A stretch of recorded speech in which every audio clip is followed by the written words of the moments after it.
morning, good morning, good morning, good morning. Today we are getting ready to head out to an event with the school. So I'm excited about that. The little ones are going to be participating in some, county sponsored Special Olympics. And so that's always, a fun thing to do. And so that is what I am getting ready for. And I don't see my earrings, guys. So get ready with me. We are heading out, and I have actually a little bit more time than what I would normally have. But I found out that the start time has actually been pushed back later. So I am just moisturizing because this mama suffers from dry skin very badly. And if you watch my videos, y'all know it's the attack of the ashy elbows. Don't ask. Guys. Alright. So, because this is just a kiddie event, I'm not going to get too glammed up. But I definitely have to tell you guys, Sesame Street just launched yesterday their new Muppet Julia. And originally I was not going to record the episode, but I actually wound up recording it. And I'm really glad I did. Our daughter I'm pulling out my brushes, guys. Our daughter has just gotten her official diagnosis. I mean, we've had diagnosis with the school, but we've not had like a clinical diagnosis yet. And so we just got that. And it's nice because it shows us not just the fact that, she's dealing with autism, but there's some other things that are going on that they want us to keep an eye on. And so, is trying to explain to a young child, what autism is. And she doesn't know what it is, but every time we watch the commercials on PBS, I say, oh, that's Julia. She's just like you. She goes to a special school, and she has a fun class just like you, And so now my daughter's like, oh, that's my friend. And it's great.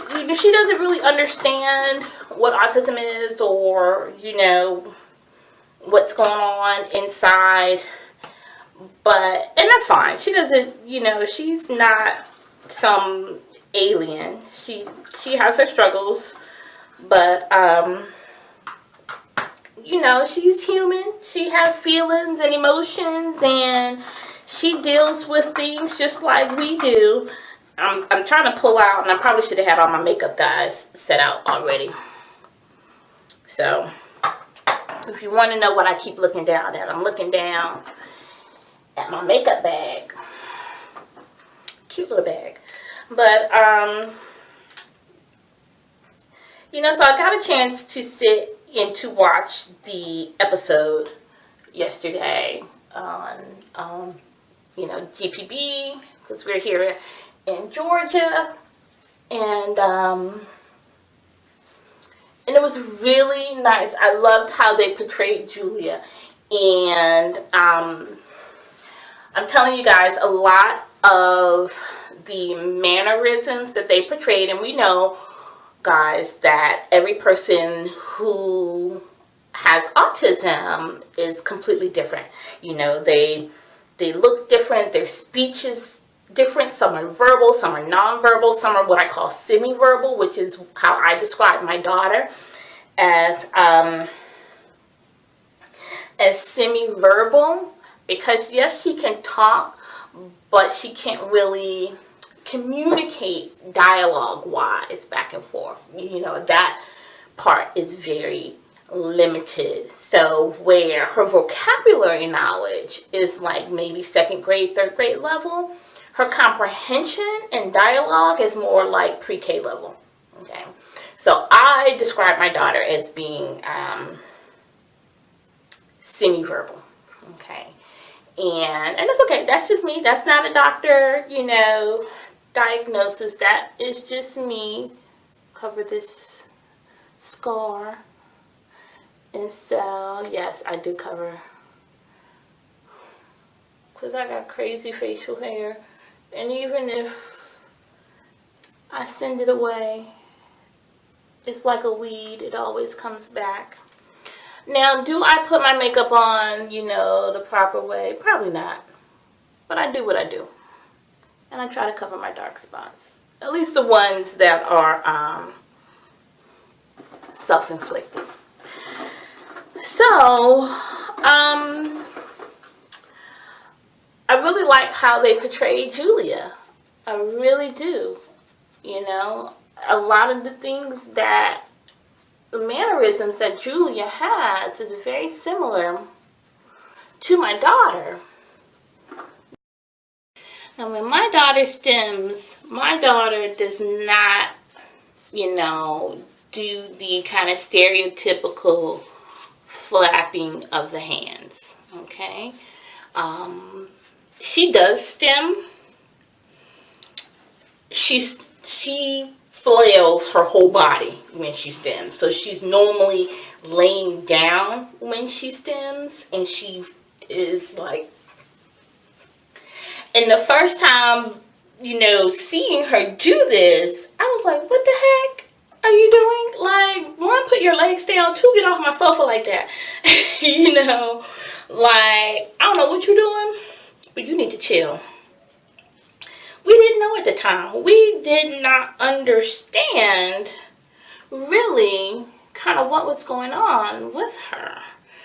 And so, we were not very compassionate. We didn't know, But now that we know what she's doing and why she's doing it, we have a lot more grace towards her in that regards, guys. And, as long as she's not hurting herself or others, then I'm cool. I'm cool. Daddy might not want her to be on the sofa when she does it, but I'd rather have her on the sofa,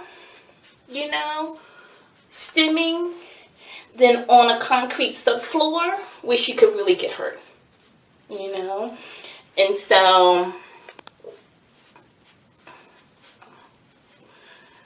I'm okay with that.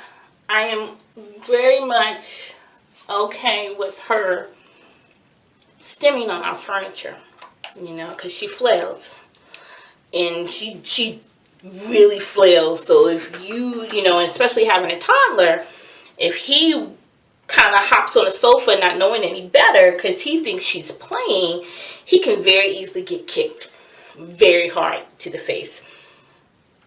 So it's just like when she does it for us, to make sure that she's safe, there's nobody else around, and, to get hurt, because we don't want her to get hurt. And we realized, at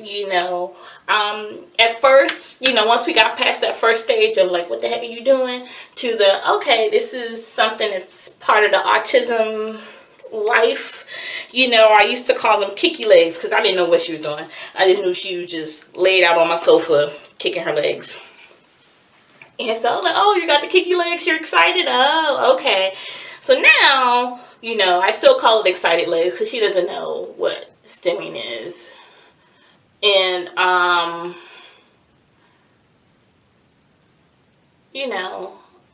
but she does. She still does it. She gets super duper excited about stuff. And, and that's okay because I get excited too. And, Julia on Sesame Street does her thing. My daughter does the whole body, and I'm not exaggerating. This is a very toned down version of what my daughter does. It is her whole body going, kind of like in a spasm. It's crazy. Not crazy like, but it's, if you don't know what you are witnessing, yeah, you would think that she's an out of control child. And she really isn't. I mean, probably no more than the next child, but you know, that's her thing. That's her thing. And that's on her ingredients list, guys. That's part of what makes her who she is. Julia doesn't always respond when you talk to her on Sesame Street, you know, and I want something red, guys. I want some red tints, either red or blue. I know I got some red or blue color. There we go. There we go. Red, white, and blues. We're rocking today. So Julia doesn't always, you know, speak when like Big Bird talks to her. And I tell you guys that, you know, we know if you're part of our, you know, autism community, that your children are not, or your loved ones are not always going to respond to you, you know, when you talk to them. And it's not that they are ignoring you, you know, that's the best thing I can say is, you know, that's just where they're at, you know. And sometimes you just have to have patience with them, because it might take them some time, guys. And that's a lesson that I have to learn and be reminded almost every day. Like, she's not ignoring me. Patience, mommy. Because I know for me, and I think I mentioned this in the video, I really struggle with still having those neurotypical expectations for my autistic child, you know. And I struggle with that a lot. And I get very frustrated with my daughter when she doesn't meet those expectations, because in the back of my head, it is, you know, well, you're 7. You should be able to do this. And I don't always take into consideration, yeah, she's 7. What in the history of SmackDown? We're having a moment here with my eyeshadow. Okay. We're not going to use that eyeshadow, y'all. But I got some CoverGirl.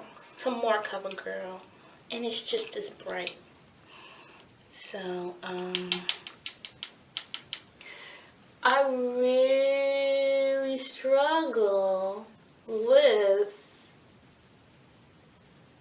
those expectations. And so,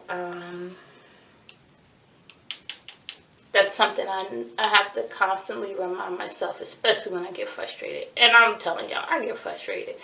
I am not Susie Q Homemaker.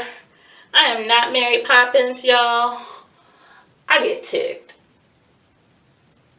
And a lot of times, I get ticked because I have expectations of her to do stuff. You know, even if it's obeying the first time. And she don't always do that. And sometimes it's because she's being a stink. But most times it's not, guys. And that's just the deal. Most times it's not. Okay? Most times she is just...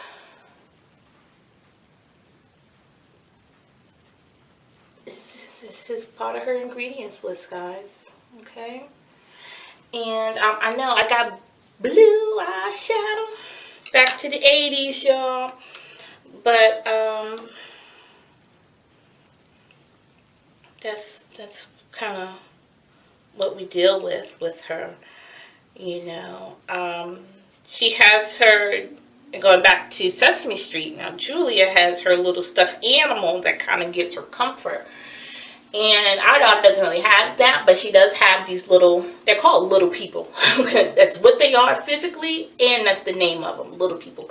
They're little people, and, you know, She's like, wait, I need my little people. And I'm like, you're just going to the bathroom. But wait, I need my little people. Like, you're just eating dinner. Like, that is kind of like my daughter's security, security blanket.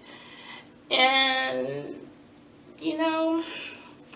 most of her toys now are these little people. And that's okay. It's okay. It's okay. That is her obsession. That's where she's at right now. And we just kind of go with the flow, guys. We just kind of go with the flow. Now, I am not a makeup artist. Y'all could probably tell by the way I'm doing my makeup, I'm not a makeup artist, but that's okay, because we're going with the flow. Makeup setting spray. Beautiful thing. I went out to a semi-formal dinner with my husband, and I had on this cute little white top with some cute little sassy slacks and no setting spray. So needless to say, my white top was brown all the way around the corner, but not happy. Okay, so my face is done. I'm just going to put some earrings on, then we're going to be ready to roll, ready to support the kids. Kind of back onto the autism thing. I'm really glad that Sesame Street introduced Julia to the world, because I think it's a great starting point for people to learn about autism and really understand what autism is. And yes, it is diverse, and not every person on the spectrum will act like Julia. Okay, my daughter happens to mimic a lot of Julia's behavior, but we know that's not the case. Not every young person on the spectrum is going to behave like Julia. We know that there are older people on the spectrum, it's a wide range, but I think it's good that people know and they understand, like, if someone is on the spectrum and they're not responding to you, they're not being rude. 9 times out of 10. Now you might have that one time when they are, but most times they're not being rude. They are trying to process. Sometimes I wish I could get inside my daughter's head and really understand what is going on in here, and maybe I can help her so she doesn't have as many struggles as what she has. And she doesn't always see the struggles, but Mama sees the struggle, Dad sees the struggles, our loved ones, her teacher sees the struggles, and there are challenges, guys. There are real challenges. My daughter really battles with that spirit of giving up. She told me this morning she didn't want to go. I said, okay, well, you don't have to go. Let's just hang out. And she was like, oh, okay. She don't realize that my hanging out is going to be hanging out with her where we going. Okay, But that spirit, and it's like trying to explain to her, and how do you explain certain things to a young person, in my case, who has very limited comprehension. And that's what we deal with. We deal with limited comprehension. We deal with limited speech, limited understanding. She has limited motor skills. Those are a lot of challenges that she might not realize that she's facing, but we realize that she's facing. And we want to prayerfully get her to a place where she can be, independent, even if she's living in, like, that independent house where there's maybe 3 or 4 other people.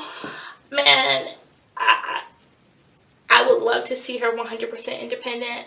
I don't know if that will happen, but that is our goal as parents.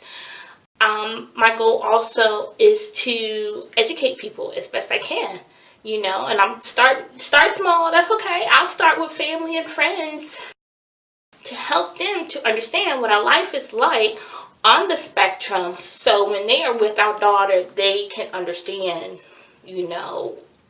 her behaviors. And then also when they run into the next person, we need to break the stigma. Okay, they're not the R word, retarded. I get so tired of hearing that. I hear it a lot because I'm not only a stay-at-home mom, but I'm also a video gamer. That is what I do in my spare time. And in the video gaming community, it is an insult. you know, whatever bad word you can think of, you know, they're not necessarily, it's like half of the time they'll say, you know, retarded, and they use that as an insult, which we know, and we're, as a community, we're, you know, fight to eliminate that word from speech. But they also now are starting to use autistic. What are you, autistic? You know, that's an insult now. It really angers me, you know, and sometimes I have to hold my tongue before I, you know, cut somebody out over the internet. But that's the real deal. That's what is going on, you know. So those are other challenges, the way that people view, you know, the way that neurotypicals view people who are on the spectrum isn't always pleasant. Alright guys, sorry, I was running out of space on my memory stuff. But, what's that? What I like about Sesame Street and the introduction of this characters really gives, I think, neurotypical people, young and old, an opportunity to kind of get an entry point into understanding what people with autism are like. You know, they're not crazy people, they're not bad people, they're not ignorant people, you know. They're pretty awesome. Now, they might be different people, you know, and they do things differently. My daughter, you know, stems differently than Julia on Sesame Street, but she still stems, you know, and she has her obsessions with her things, and she has this magnitude when it comes to like puzzles that is just sometimes beyond my comprehension, you know. So she is definitely different from the average neurotypical child, but she's pretty awesome, and she's pretty magical. And I think that is like the biggest thing we can promote about our ever-broadening community of autism families is, you know, they're awesome people. And they're no different, you know. They might process things differently, and they process things differently. I process things differently from my husband, you know. I mean, we're both neurotypical, but,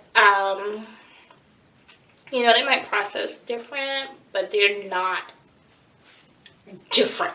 You know, they're not like some alien from another planet, guys.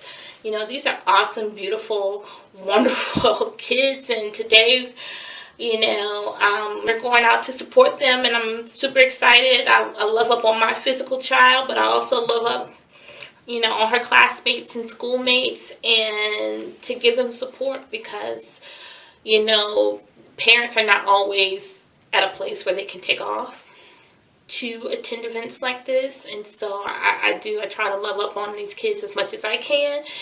I am fortunate to be in a position where I can attend these events, and, you know, I don't try to necessarily rub it in.